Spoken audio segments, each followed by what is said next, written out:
Hər kəs salam uşaqlar. Kanalın növbəti videosuna xoş gəlmisiniz. Ümid edirəm ki, trading öyrənmə prosesiniz ürəyinizdədir, yaxşı keçir. Bugün bu videoda biz trendlərə, likviditlərə, ümumiyyətlə basic trading terminlərinə və qrafikdəki basic hərəkətlərə baxacağıq. Çox uzatmadan keçək mövzuya. Daha çox şey baş salmaq istəyirəm. Ümumiyyətlə trend nədir? Trend qrafikdə qiymətin bir yönlü istiqamət, yəni bir istiqamətdə hərəkətinə deyilir. Bu trendlər ya yuxarı ola bilər, yəni long trend ola bilər, yüksələn bir trend ola bilər, ya da short yönlü, yəni düşən bir trend ola bilər. Ümumiyyətlə trendlərin görüntüsü bu şəkildə olur. İndi çəkə bilsəm. Məsələn bu məsələn yüksələn bir trend. Baxın görürsünüz. Düşür, yüksəlir, düşür, yüksəlir, düşür, yüksəlir. Yəni yön ancaq yuxarıya doğrudur. Eynilə də tərsinə çəksək, bu da bir düşən bir trend olur. Yəni bu da eynilə. Hərəkətlər ancaq aşağıya doğrudur. Bu trenddə bilməli olduğumuz bir neçə termin var. Onlar da ki, bunların məsələn high və low-udur. Yüksələn bir trenddə yuxarıdakı high-a biz higher high deyirik. Yəni higher high yazaq belə. Onun aşağısına da ki higher low deyirik. Higher low. Higher low, higher high. Burada higher low olur. Sonra təzədən higher high. Təzədən higher low, higher high, higher low, higher high olaraq belə davam edir. Burada da ona uyğun şəkildə lower high, lower low, lower high, lower low, lower high. Yəni məntiqən eyni şeydir. Yəni buradakı high buradakindən low'dan daha yüksəkdə olur. Burada da eyni məntiq, yəni başa düşmüsünüz, ümid edirəm ki. Bu trend ümumiyyətlə bu trendlər ən əvvəlki məsələn yüksələn trenddə hər hansı bir higher low-un, yəni məsələn bu higher low-u götürək. Məsələn bu higher low. Əgər bu qiymət bura doğru, qiymət buradan aşağıya düşməsə, biz buna hələ də yüksələn trend deyə bilirik. Amma yox, əksinə aşağısına düşsə, yəni bu qiymətdə məsələn bura 2.95-dir, məsələn 2.95-dən aşağı düşsə, artıq biz burada yüksələn trend pozulub deyirik və artıq short yönlü düşünməyə başlayırıq. Amma bunun təbii ki bir neçə şərti var. Məsələn buranı belə şeyləyək, işarətləyək. Baxın uşaqlar. Bu qiymət buradaydı. Bu qiymət gəlib düşdü. Bura qədər hər şey normaldır. Bura qədər hələ də bizim düşüncəmiz long yönlüdür. Çünki niyə? Biz bilirik ki, trenddə qiymətin aşağı düşüb, təzədən yuxarı qalxması normaldır. Çünki bura qədər gəlib düşə bilər. Gəldi. Bura artıq düşdüsə və ən əsası bu bölgənin altında qapanış elədirsə, bir şam qapatsa və 4 saatlıq olar, 1 saatlıq olar. Yəni bu zaman dilimləri nə qədər artsa, o qədər çox bizə konfirmasiya verir.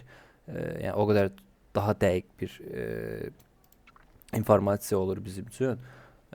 Amma demək olar ki, hər zaman dilimində bu eynidir. 15 dəqiqəlikdə belə trendlər var və o trendlərin məsələn higher low-u qırılsa, artıq biz yenə də 15 dəqiqəlikdə short, məsələn long yönlü idisə short yönlü düşünə bilərik. Bu higher low qırıldı deyək. Bu higher low qırılandan sonra nə olur? Artıq bizim bütün düşüncəmiz keçir short yönlüyə. Yəni burada hər şey qaydasına yüksəlir. Artıq bu higher low qırıldısa, biz buna deyə bilərik ki, bu artıq düşüşə gedə biləcək. Yəni düşüş olaraq fikirləşərik. Dediyim kimi bir neçə şam qapanışı burada mütləqdir. Çünki bu bura gəlib, yəni deyək ki, bu higher low-un aşağısına gəlib, təzədən yuxarı doğru hərəkət eləyə bilər. Səkan müəllim indi. Amma yəqin ki, başa düşdünüz. Ona görə biz bu higher low-un aşağısında qapanış görməliyik ki, bir neçə ondan sonra short yönlü olduğumuzu təsdiqləyək. Və buradakı qırılımlara da break of structure deyilir.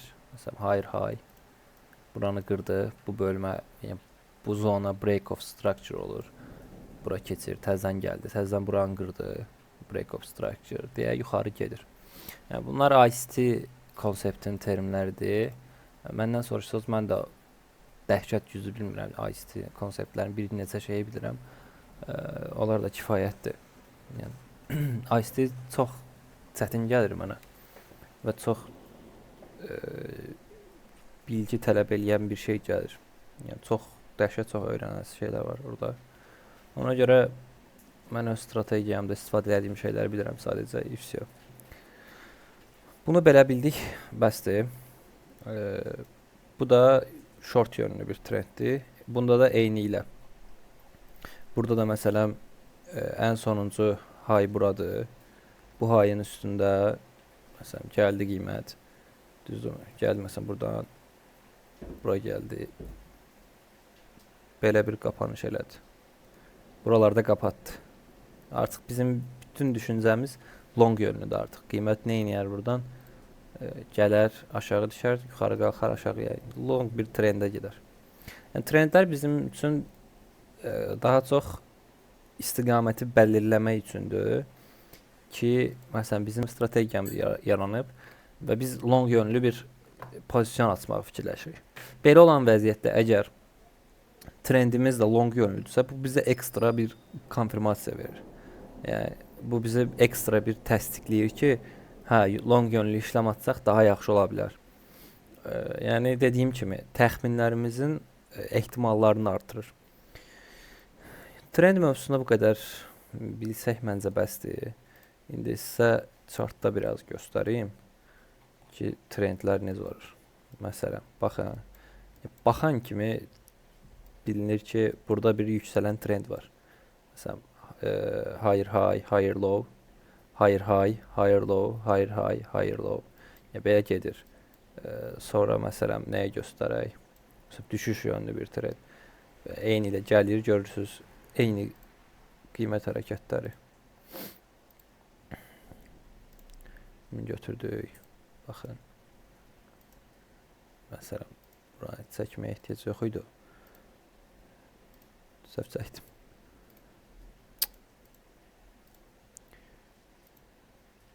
Məsələn, baxın, gəldi bura, getdi, gəldi, getdi, gəldi, getdi, getdi, gəldi falan. Yəni belə short yönlü bir görürsüz ki, trenddir. Bu short yönlü trend nə vaxt qırılıb? Baxın, burada ən sonuncu lower high-ımızı görürsək, bunun üzərində bir neçə qapanış gəlib. Artıq bundan sonra biz fikirləşirik ki, hə, short yönlü trend bitdi, artıq bizim yönümüz long yönlüdür. Yəni artıq long olaraq fikirləşə bilirik ki, burada da zaten gördüyünüz ki, biraz stabil hərəkət eləyib, akkumulyasyon hərəkətlər eləyib, sonra zaten yuxarı doğru hərəkətə başlayıb. Bunları ilk başlarda görməyə də bilərsiniz, trendlərin nə olduğunu ümumiyyətlə. Amma açıb chartı biraz açıb, yəni qrafiki biraz praktika eləsəz, biraz özünüz məşq eləsəz, zamanla hamısı sizin beyninizdə oturacaq ki, bu trendlər nədir, ümumiyyətlə necə hərəkət elədiklərini özünüz gözlərinizdən görəcəksiniz. Elə daha yaxşı olur zaten. Trendlərlə uşaqlar bu qədər. Yəni bunlar bu qədər məlumatınız olsa daha bəs. Dediyim kimi özünüz praktika eləsəz daha yaxşı olar. İkinci bir konsept likiddə. Likiddə nədir? Likiddə daha çox biz şamların viklərinin olduğu yerlərə likiddə deyilik. Məsələn, vik nə idi? İlk dərsdə öyrəndiğimiz kimi bu şamın incə tərəfləri viklər sayılırdı. Və bu viklərə biz likidite deyirik. Liquidity deyirik. Baxın, məsələn, bura bir liquidity bölgəsidir. Sonra bura liquidity bölgəsidir və yaxud da bura liquidity bölgəsidir. Yəni daha çox bir neçə, baxın, məsələn, 1 2 2 dənə vik var. Bura yəni daha güclü bir likidite bölgəsidir və bu likidite bölgəsi bizə nəyə lazımdır? Çünki qiymət likiditədən likiditəyə hərəkət edir. Yuxarıdakı məsələn bura likiditəsini alır, sonra aşağı düşür gördüyünüz kimi. Məsələn buranın likiditəsi var, buranın likiditəsi var. Yəni belə göstərim. Burada bayağı bir likiditə var. Burada da çox likiditə var. Məsələn gəlib buranı alıb, sonra təzədən yuxarı yönlü hərəkətə başlayıb. Yəni market likiditə ala-ala yoluna davam eləyir. Və burada bayaq demədiyim bir şey var idi. Likiditəni deməyə gözləyirdim ki, onu da başa salım. Burada biz bu dedik ki, bu higher high'ın, higher low'un, məsələn, bu higher low idi. Bu higher, buraya yazım. Oy, səhv oldu. Higher low. Düzdürmü? Burada higher high.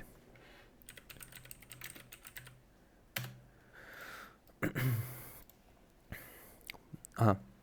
Deməli trend normalda higher high'dan higher low'a gəlirdi, higher low'dan yuxarı çıxırdı və əgər dedik ki, bu higher low'un altında bir qapanış gələrsə, bu trendin pozulacağına işarət göstərirdi. Amma belə bir mövzu var ki, uşaqlar, dediyim kimi, burada likiddə nə idi? Viklər idi. Normalda higher low'lar aşağısı viklər olur da. Və bu viklərdə də likiddə baş saldığım kimi likiddə birikir. Normal niyə qapanış lazımdır? Çünki bu hərəkət yenə də yuxarı ola bilər qapanış gəlməz. Çünki gəlib buranın likidəsini alıb, məsəl üçün, gəldi buranın likidəsini aldı, bura bir vik atdı, body'si yuxarıda qaldı. Yəni qapanışı yuxarıda verdisə, bu təzədən bizim düşüncəmiz dəyişmir. Yenə də long yönlü düşünürük. Çünki bizim fikrimiz o yöndə olur ki, hə, gəldi buradakı likidəni aldı və heç yoluna davam edir. Amma yox, buranın altında artıq qapanış eləsə, bu şəkildə məsələn, belə bir normal bir qapanış eləsə, onda deyərik ki, artıq hə, bu likidə alımı deyil, bu sadəcə yön dəyişimidir. Yəni istiqamətimiz dəyişir. Bunu bayaq deməmişdim, indi gözləyirdim ki, likidəni deyim, sonra onu deyim. Likid də belə, yəni qrafikdə göstərsəm, yəni viklər ümumiyyətlə bizim üçün likiddə sayılır. Baxın, bura likidədir. Vikin uzunluğu nə qədər böyük olsa, o likidənin zonası daha bizim üçün effektiv olur. Məsələn, ya da sayı çox olsa. Məsələn, baxın 1, 2, 3, 4. Yəni buralar effektiv bir likidity zonası sayıla bilər bizim üçün. Yəni belə vik gördüyünüz yerlərin çoxu likiddədir. Məncə 3-cü video olaraq da bunları öyrənsək daha yaxşı olar. Yəni də dediyim kimi uşaqlar, öyrəndikcə gedin özünüz praktika eləyin. Qrafiki açın, baxın. Məsələn, bu nədir? Higher high nədir? Higher burada higher low var. Necə qırılıb trend, necə aşağı düşüb, nə olub falan. Short yönlü trendlərə baxın, long yönlü trendlərə baxın, qırılımlara baxın, trendin necə istiqamət dəyişdirdiyinə baxın. Kimi şeylər, yəni praktika eləyin, gözünüz qrafikə alışsın ümumiyyətlə. Çünki bir vaxt sonra artıq qrafiki açan kimi bunları görməlisiniz. Yəni görməyə başlayacaqsınız onsuz da praktika elədikcə. Amma artıq o səviyyəyə gəlməlisiniz ki, dərhal onları görəsiniz. Belə, özünüzə müğayət olun. Bu günlük də bu qədər idi. Xoş günlər diləyirəm sizə.